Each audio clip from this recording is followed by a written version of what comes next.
budget, no pay. That's a new bill a bipartisan group of lawmakers is trying to push through the House. The premise, hold lawmakers to a simple work ethic. If you don't get the budget passed each October, then you don't get your salary. Joining me now, lead sponsor of the bill, Congressman Jim Cooper, Democrat of Tennessee, and co-sponsor Republican Congressman Reid Ribble. And they're here joining me now, and he's in Milwaukee. They're also part of the Fix Congress Now Caucus. Gentlemen, welcome. Thanks so much for being here. Good morning, Luke. Hey, good morning, Luke. Good morning, Jim. Mr. Cooper, I'll start with you.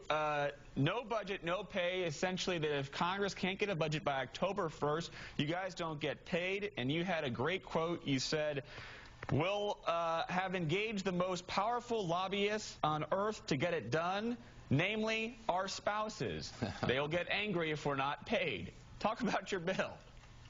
Well, that's right, Luke. The idea is very simple, no work, no pay.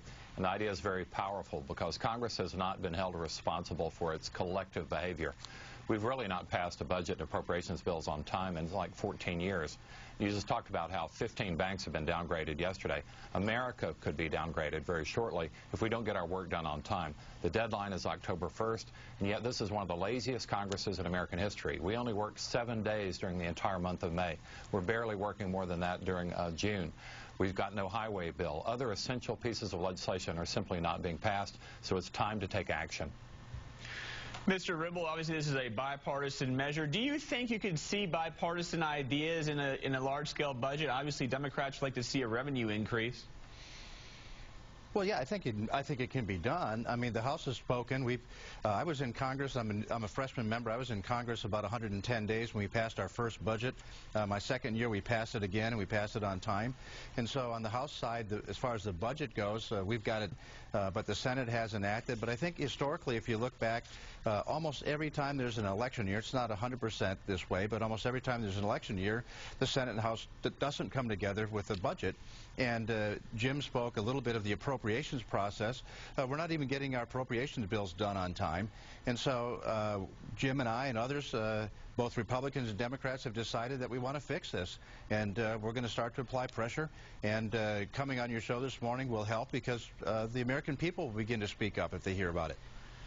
Realistically speaking, what are some areas of agreement that you guys could come to in this type of bill? I mean, could you have significant entitlement reform? Could you have revenue increases? Or could you have some smaller things that might be beneficial to the citizenry?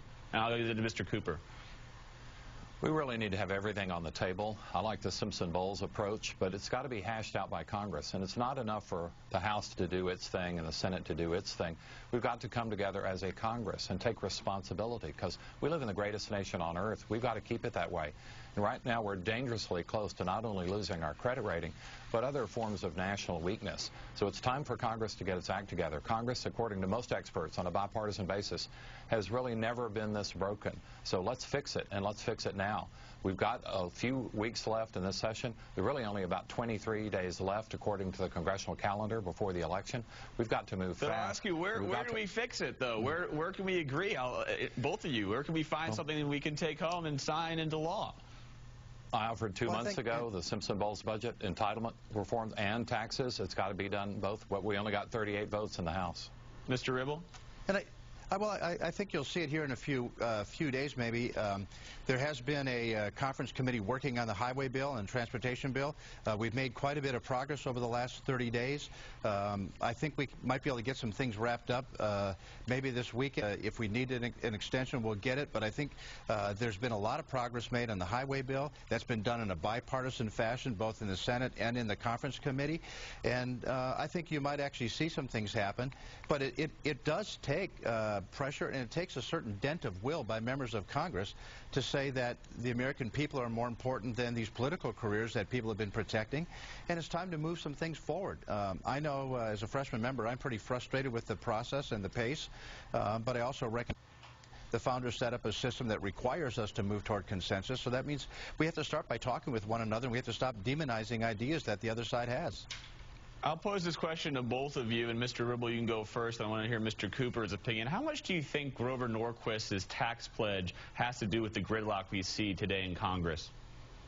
I think it's overstated. The fact of the matter is members of Congress are going to move to do what they have to do to get this situation rectified. Obviously, we can't move at all until the Senate passes something as it relates to a budget. And if they would just pass one, we could at least begin to talk about it together and try to find out where the common ground is. But I think the no-tax pledge has been a little bit overstated as far as how much power it has on Capitol Hill. Mr. Cooper? Well, Luke, I think the only oath of office that anybody should take is to the Constitution, because we owe our duty to our nation, to our people, to the greatness of this nation. These other pledges really just get in the way.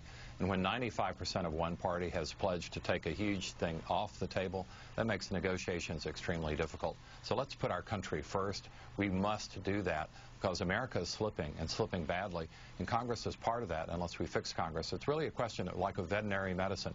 How do you get the animal to take the pill? It's got to be strong enough to work. It's got to be tasty enough for them to swallow it. Will Congress swallow this? And right now, the leadership of both parties in both houses is against our proposal.